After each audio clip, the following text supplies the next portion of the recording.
from Dayton Hamvention 2019. We are pleased to introduce you Charles, W0CBK, is a loop antenna owner.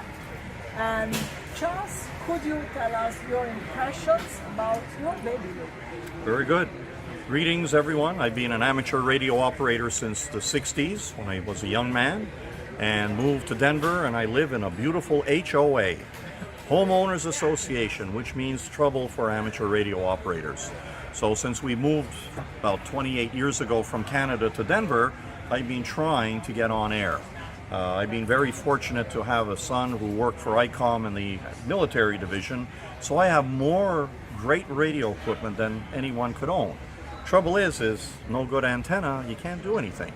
And I've tried so many antennas in the attic because we have an HOA, dipole antennas, wire antennas, or inverted V antennas, telescopic temporary antennas, and I live unfortunately in a very noisy neighborhood as well.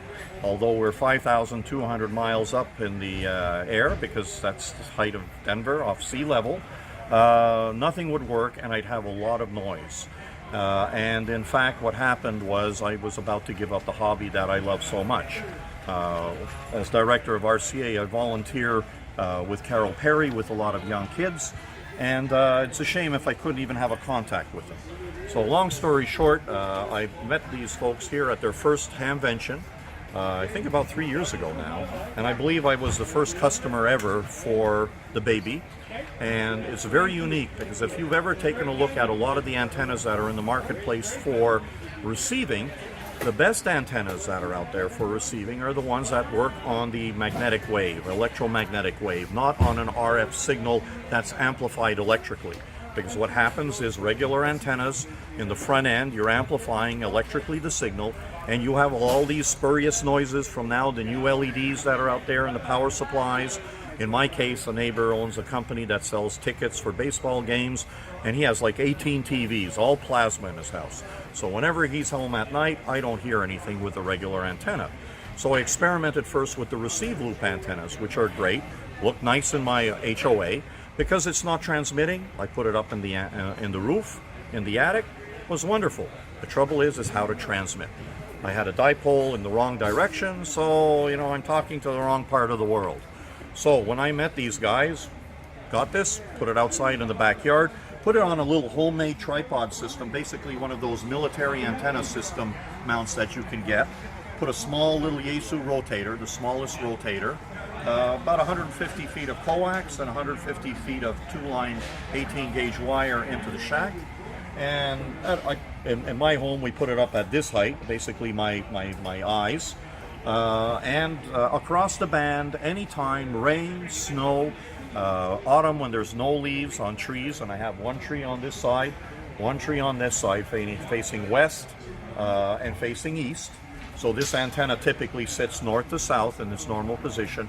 I get worst case 1.3 to 1 SWR. Most of the time it's between 1.1 and 1.2, and I was very, very surprised. The installation went very, very quickly, and what's really nice is this has cables with a little tuning box here. That this is what you have next to your rig, and it has a nice little keypad, and basically you choose the band that you want, press enter, and the rotator, sorry, not the rotator, but the capacitor head up here is now going to adjust. So you're doing an LC circuit, okay? And that's what the key is of an electromagnetic loop antenna. You're now having an LC circuit. You're not getting the noise that you normally get through electromechanical noises, and that's why your signals now jump out of nowhere. Our test was with JA3 USA. Mac is out in Nara, Japan. And one day, I think it was, we said, let's do 1700 UTC, 7.177. Let's go and see with what my 100 watt station can do. So I called him, and he heard me over my dipole antenna that I had upstairs. It's properly oriented towards Japan. I could not hear him on the same dipole. I could not hear him also on the pixel antenna, which was a receive.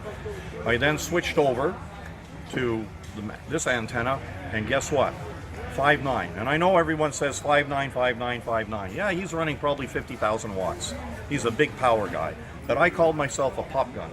And I did a seminar on loop antennas at the Osaka DX Expedition meeting. I do it every 2 years in Osaka, and we covered the technology. So we did the receive 2 years ago, and I'm scheduled to do next year now using transmit. So this is the best for someone that has minimal space, but also forget about the space. This to me outperforms a mostly antenna tri-bander because we've also put that up on field day. And we put two antennas together, one 35 feet up in the air, this about this height, and guess what? This outperformed every time. So it's the technology. So just take a look at their website. I'm W0CBK. I'm not really on the web because I do government work, but you can Google. I've done a couple of reviews. And again, even with snow, this works perfectly. So thank you for saving my hobby.